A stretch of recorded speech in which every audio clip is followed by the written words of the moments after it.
Você sabia que Tiago Maior e João, o evangelista, escreveu o Evangelho segundo João, o Apocalipse também e as cartas de João, eram irmãos, filhos de Zebedeu? E naquela outra passagem da mãe pedindo a posição dos filhos à direita e à esquerda de Jesus, essa mulher era Salomé, mãe de Tiago e João? Estamos aqui falando da família Zebedeu. Quer saber mais sobre esse momento do convite de Jesus na família de Zebedeu para também serem seguidores de Cristo? Fique conosco até após a vinheta.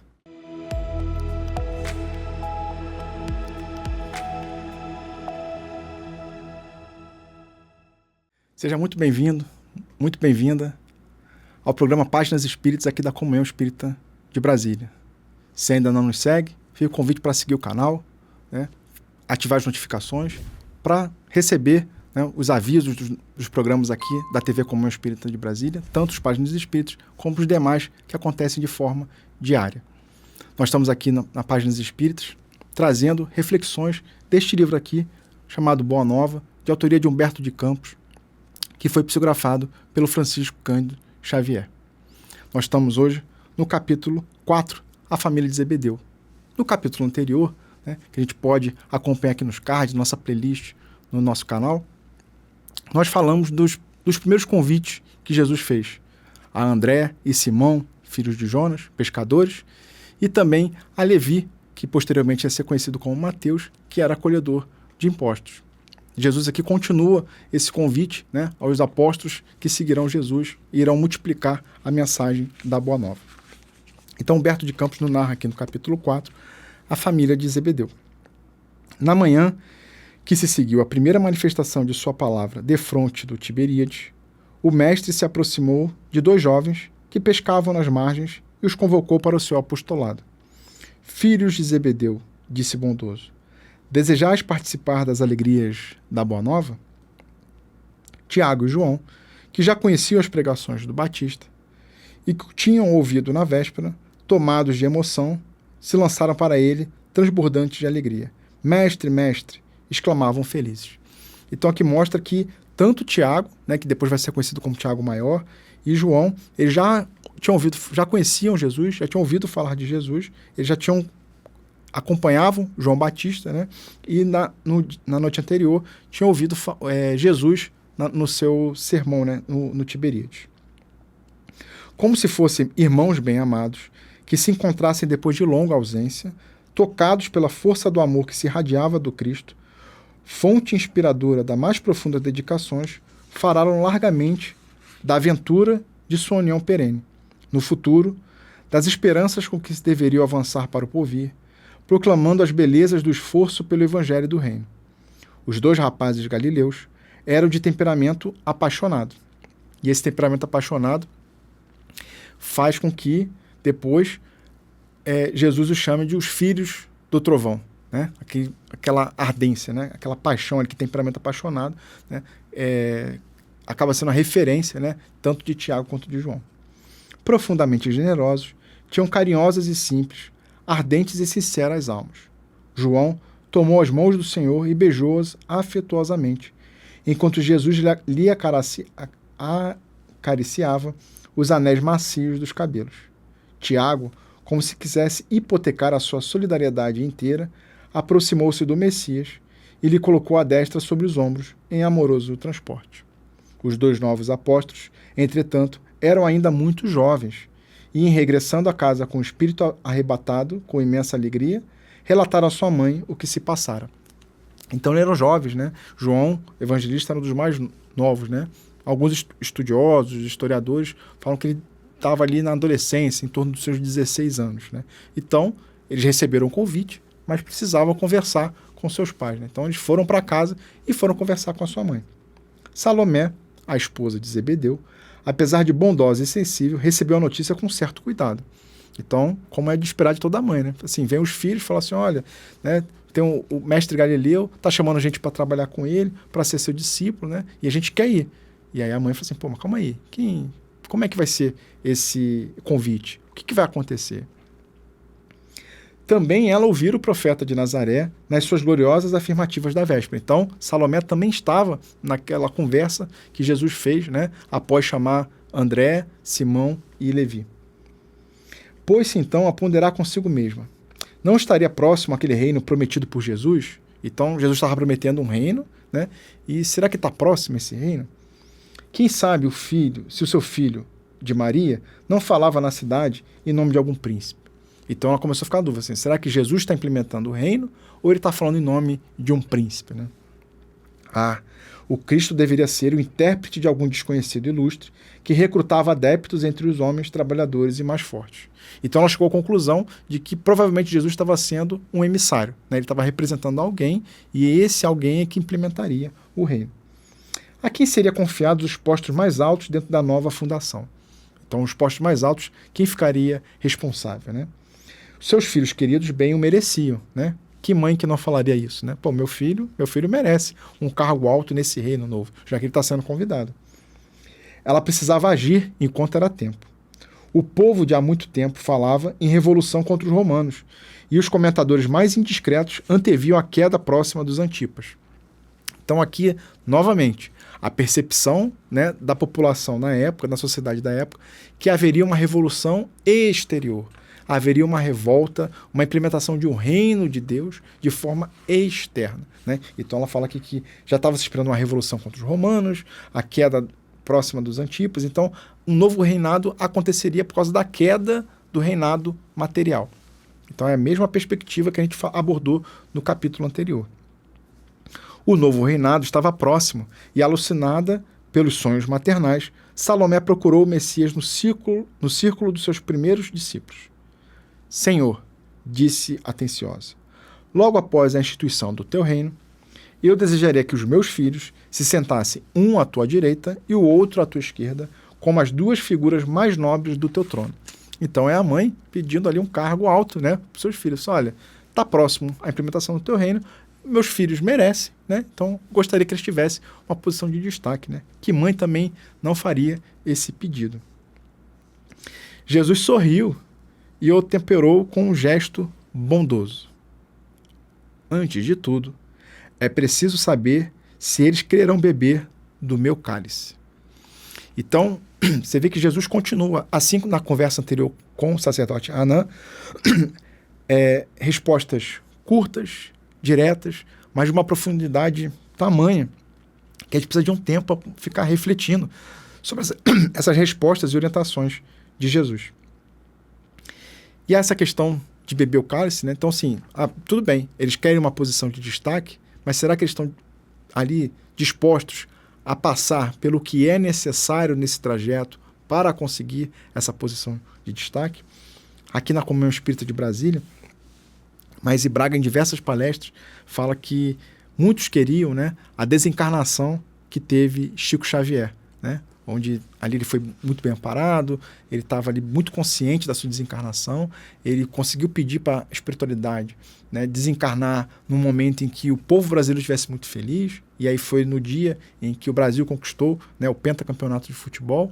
Então todo mundo gostaria dessa desencarnação. Mas será que todos estão dispostos a passar, a ter a vida que Chico Xavier teve, a passar por que ele precisou passar para chegar nesse momento? Então, é o que Jesus também está convidando aqui na reflexão, né? Tudo bem, seus filhos querem você quer uma posição de destaque para os seus filhos, mas será que eles são capazes de beber do meu cálice? O cálice que eu vou ter que beber? Porque Jesus já antevia, ele já sabia pelo que passaria, o que aconteceria na sua trajetória, né? E os apóstolos, todos, né, tirando João, né, todos foram martirizados, né, todos sofreram ali perseguições. João ele foi mais com relação à prisão, né? João desencarnou de velhice. Os demais foram todos martirizados. Mas não era o momento, né? Então Jesus tinha noção de tudo que tinha o seu momento. A genitora dos dois jovens embaraçou-se. Além disso, o grupo que rodeava o Messias a observava com indiscrição e manifestosa curiosidade. Então, os curiosos estavam ali e falaram, e aí agora? O que ela vai falar, né, depois dessa resposta de Jesus? Reconhecendo que o instante não lhe permitia mais amplas explicações, retirou-se apressada, colocando o seu velho esposo ao corrente dos fatos. Então ela foi para casa e falou tudo pro esposo, né? Meio que assim, agora é contigo, né? Eu já fiz o meu pedido, agora Zebedeu, vai lá e também pede pelos nossos filhos. Ao entardecer, cessado o labor do dia, Zebedeu, acompanhado pelos 2 filhos, procurou o mestre em casa de Simão. Então, eles ficavam ali encontrando Simão, né, como também foi abordado no capítulo anterior. Então, Zebedeu foi lá com Tiago e João. Jesus recebeu a visita com extremo carinho, enquanto o velho Galileu expunha as suas razões, humilde e respeitoso. Então, Zebedeu começou a explicar ali, né, para Jesus, reforçando o pedido de Salomé, né, com relação, né, pedindo intercessão pelos seus filhos. Zebedeu respondeu-lhe Jesus: Tu conheces a lei e lhe guardas os preceitos no coração. Sabes de algum profeta de Deus que no seu tempo fosse amado pelos homens do mundo? Então, reforçando aquela mensagem, né? Para Salomé ele falou assim, ó, será que seus filhos são capazes de beber do meu cálice? Foi para Salomé. Para Zebedeu ele já falou de uma outra forma. Ele diz assim, olha, você já viu algum profeta ser amado? Nenhum profeta foi bem-vindo, né? Inclusive, ele responde para Jesus, não, Senhor. Jesus continua, que fizeram de Moisés, de Jeremias, de Jonas? Todos os emissários da verdade divina foram maltratados e trucidados, ou banidos do berço em que nasceram. Na terra, o preço do amor e da verdade tem sido o martírio e a morte. Então, Jesus colocando ali o caminho, que seguindo, né, nessa percepção ali do reino de Deus, no ambiente da sociedade daquela época, hoje não é tão diferente assim, né? A gente acaba sendo ali o diferente, acaba sendo o ironizado, o desdenhado, assim como o Anã, no capítulo anterior, também desdenhou de Jesus, né? Então, Jesus estava alertando que esse é o caminho, né? Não tem muito... no ambiente em que se encontra, nesse mundo de provas e expiações, não tem algo diferente esperando, né, um discípulo de Deus. O pai de Tiago e de João ouvia humilde e repetia, sim, Senhor. E Jesus, como se aproveitasse um momento para esclarecer todos os pontos de dúvida, continuou, o reino de Deus tem de ser fundado no coração das criaturas. O trabalho árduo é o meu gozo, o sofrimento é o meu cálice. Mas o meu espírito se ilumina na sagrada certeza da vitória. Então Jesus volta a reforçar aquela perspectiva de que o reino dos céus é fundado no coração das criaturas, o trabalho é árduo, né? O sofrimento é o cálice, mas o espírito se ilumina na sagrada certeza da vitória. Então ele tem a certeza de que lograremos êxito nessa perspectiva, mas o caminho vai ser um caminho de sofrimento, de luta e de batalha. Então, Senhor, exclamou Zebedeu, o vosso reino é o da paz e da resignação que os crentes do Elias esperavam. Então, Elias era um profeta, né? Então ele já colocava, né, a questão do reino da paz e da resignação. Então, pô, o teu reino é esse que Elias já falava.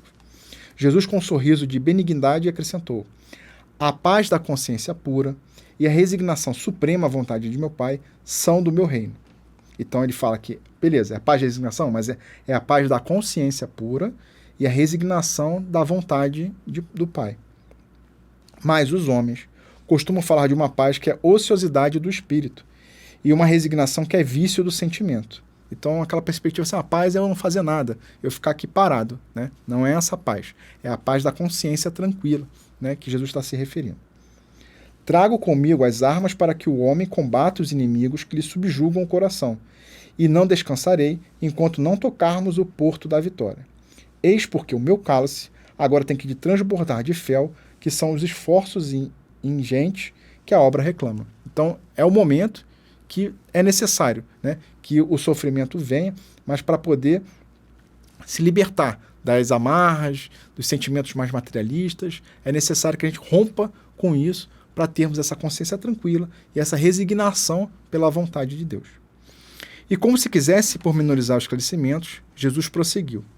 Há homens poderosos no mundo que morrem comodadamente em seus palácios, sem nenhuma paz no coração. Então, eu estou tranquilo, estou morrendo no meu palácio, mas dentro de mim eu não estou em paz. Transpondo o desespero com a noite, na consciência os umbrais da eternidade. Há lutadores que morrem nas batalhas de todos os momentos, muitas vezes vencidos e humilhados, guardando, porém, completa serenidade de espírito porque em todo bom combate repousaram o pensamento no seio amoroso de Deus. Então, algumas pessoas desencarnam num ambiente tumultuoso, de conflito, de diversas batalhas, como Jesus coloca aqui, mas dentro de si estão em paz consigo mesmo. Outros a quem aplaudem o mal numa falsa atitude de tolerância, para sofrer amanhã os efeitos destruidores. Os verdadeiros discípulos das verdades do céu, esses não aprovam o erro, nem exterminam os que os sustentam. Trabalham pelo bem, porque sabem que Deus também está trabalhando. O Pai não tolera o mal e o combate, por muito amar seus filhos. Vê, pois, Zebedeu, que o nosso reino é de trabalho perseverante pelo bem real da humanidade inteira. Então Jesus destaca algumas falas aqui de Jesus, né? Não aprovam o erro, mas também não exterminam os que a sustentam, né? Então, assim, eu não aprovo o erro, mas também não fico ali condenando quem está errando. E reforçando uma outra fala que posteriormente vai ser registrada no Evangelho também, que Deus trabalha e ele também trabalha até os dias atuais. Enquanto os dois apóstolos fitavam em Jesus os olhos calmos e venturosos, né, a gente está falando aqui de Tiago e João, Zebedeu contemplava como se tivesse à sua frente o maior profeta do seu povo. Grande reino, exclamou o velho pescador, e dando expansão e entusiasmo, lhe enchia o coração disse ditoso. Então Zebedeu falou: Senhor, trabalharemos convosco, pregaremos o vosso evangelho, aumentaremos o número dos vossos seguidores. Então, Zebedeu falou assim, beleza, ó, eu vou, meus filhos vão e vamos multiplicar, né? Vamos ter diversos seguidores. Ouvindo essas últimas palavras, o mestre elucidou, pondo ênfase nas suas expressões.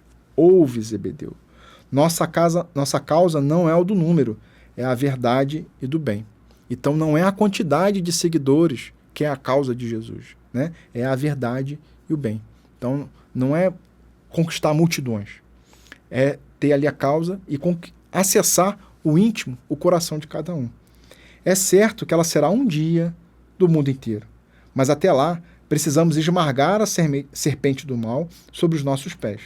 Por enquanto, o número pertence aos movimentos da iniquidade. A mentira e a tirania exigem exércitos e monarcas, espadas e riquezas imensas para dominarem as criaturas. Então, tudo que for envolvendo mentira, tirania, esse sim precisa de uma quantidade muito grande para colocar o seu poder. O amor não. O amor, porém, essência de toda a glória e de toda a vida, pede um coração e sabe ser feliz. A impostura reclama interminável fileira de defensores para espalhar a destruição. Basta, no entanto, um homem bom para ensinar a verdade de Deus e exaltar-lhe as glórias eternas, confortando a infinita legião de seus filhos. Então basta uma pessoa imbuída nesse amor de Deus, colocando em prática os ensinamentos de Jesus, para que isso se multiplique de forma natural. A gente tem diversos exemplos na humanidade, né? Pegamos Gandhi lá na Índia, né? Com a sua proposta de não violência. Na Índia também nós temos o trabalho que Madre Teresa de Calcutá fez. Nós temos aqui nos Estados Unidos, né, a proposta de Martin Luther King, na sua transformação da questão da segregação racial que tinha na época e era institucionalizada. Então, a gente tem diversas pessoas, né, aqui no Brasil, Chico Xavier, lá no interior de Minas Gerais, né, nessa proposta fiel de trabalhar para o bem, de multiplicar o amor, que em torno deles acabam se multiplicando de forma natural. Jesus continua: quem será maior perante a Deus? A multidão que se congrega para entronizar a tirania, esmagando os pequeninos, ou um homem sozinho e bem-intencionado que com um simples sinal salva uma barca cheia de pescadores, né? Então ele faz essa percepção de uma pessoa sozinha, consegue sim, né, modificar, não modificar, mas influenciar o seu entorno, e aqui ele acaba falando de si mesmo, né, Jesus, né? É um homem sozinho e bem-intencionado, com um simples sinal, salva uma barca cheia de pescadores, né? Que ele está falando assim, os pescadores que ele estão chamando para ser seus apóstolos. Empolgado pela sabedoria daquelas considerações, Zebedeu perguntou: Senhor, então o evangelho não será bom para todos? Porque Zebedeu começa a falar assim, não, eu vou chamar todo mundo, né? Vamos, Jesus, calma, não é o número, né? É algo que vai ser conquistado aos poucos. Aí Zebedeu questiona, fala assim, tá bom, mas o evangelho não é bom para todo mundo? Não é a boa nova? Não é para todos? E aí Jesus replica: em verdade, a mensagem da Boa Nova é excelente para todos. Contudo, nem todos os homens são ainda bons e justos para com ela. É por isso que o Evangelho traz consigo o fermento da renovação. E é ainda por isso que deixarei o júbilo e a energia como as melhores armas dos meus discípulos, exterminando o mal e cultivando o bem. A terra será, para nós, um glorioso campo de batalha. Se um companheiro cair na luta, foi o mal que tombou. Nunca o irmão que para nós outros estará sempre de pé. Não repousaremos até o dia da vitória final. Não nos deteremos com uma falsa contemplação de Deus à margem do caminho, porque o Pai nos falará através de todas as criaturas trazidas à boa estrada. Estaremos juntos na tempestade, porque aí a sua voz se manifesta com mais retumbância. Alegrar-nos-emos nos instantes transitórios da dor e da derrota, porque aí o seu coração amoroso nos dirá: vem, filho meu, estou nos teus sofrimentos com a luz dos meus ensinos. Combateremos os deuses dos triunfos fáceis, porque sabemos que a obra do mundo pertence a Deus, compreendendo que a sua sabedoria nos convoca para completá-la, edificando o seu reino de venturas sem fim do íntimo dos corações. Então é algo aos poucos, é algo que vai ser feito diariamente, e isso só vai parar na vitória final, né? Reforçando a mensagem anterior, que Deus trabalha e Jesus também o faz. Jesus guardou silêncio por um instante. João e Tiago lhe aproximavam, magnetizados pelo seu olhar enérgico e carinhoso. Zebedeu, como se não pudesse resistir à própria emotividade, fechara os olhos com o peito oprimido de júbilo. Diante de si, num vasto futuro espiritual, viu o reino de Jesus desdobrar-se ao infinito. Parecia ouvir a voz de Abraão e o eco grandioso de sua posteridade numerosa. Todos abençoavam o Mestre num hino glorificador.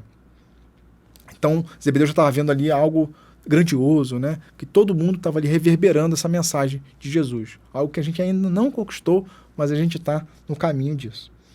Até ali, seu velho coração conhecera a lei rígida e temera de Jeová, com a sua voz de trovão sobre as sarças de fogo.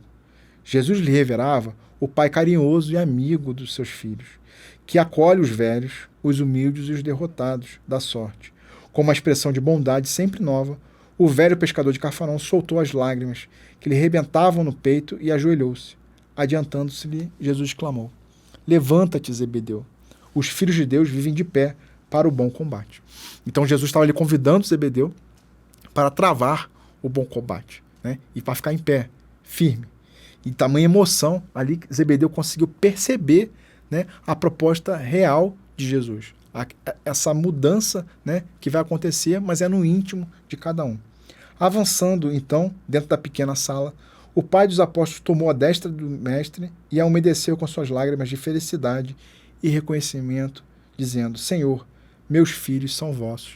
Né? Falou assim: olha, esse convite que você fez para meus filhos são seus também. E essa emoção de Zebedeu é a emoção que a gente sente, né, ao perceber a mensagem de Jesus. Né? A gente consegue perceber a mensagem de Jesus no nosso dia a dia, como a mensagem de Jesus nos transforma no dia a dia. É como Zebedeu percebeu aqui e ele se emociona. Né? Diz assim: olha, estamos todos ali a caminho com Jesus. Jesus, atraindo docemente ao coração, lhe afagou os cabelos brancos, dizendo: chora, Zebedeu, porque as tuas lágrimas de hoje são formosas e benditas. E esse convite aqui para chorar é um convite para todos nós, né? Porque a gente às vezes precisa realmente chorar, né? Fazer com que o choro limpe a nossa alma, limpe o nosso coração, né? Faça a gente se libertar dos sentimentos negativos, dos pensamentos que não são bons, né? Nesse movimento para Jesus. Então, assim, o choro, ele é positivo. E aí Jesus complementa: você temias a Deus, agora o amas. Estavas perdido nos raciocínios humanos sobre a lei. Agora tens no coração a fonte da fé viva. Então esse convite também de Jesus, da gente não temer Deus. Né? Deus não está naquela posição punitiva que aquele povo na época tinha essa percepção. Deus é amor, como frisou João em seu evangelho. Né? Então ele estava perdido em raciocínio e agora ele está sentindo Deus no coração. E eu acho que essa é a principal mensagem desse capítulo, abordando a família de Zebedeu, nos convidando Jesus para sentirmos a mensagem dele, a mensagem da Boa Nova em nossos corações. Sentiu, né, reflexivo com esse capítulo? Se sentiu tocado ou tocada?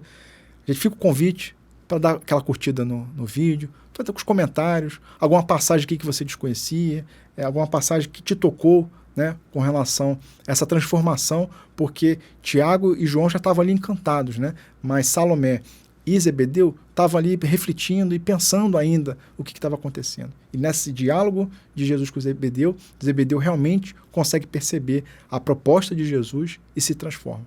E cada capítulo aqui do Boa Nova também vai trazer isso, né, transformações. Então fica o convite para vocês comentarem, vai ser um prazer estar respondendo cada um de vocês, comentando aqui no vídeo.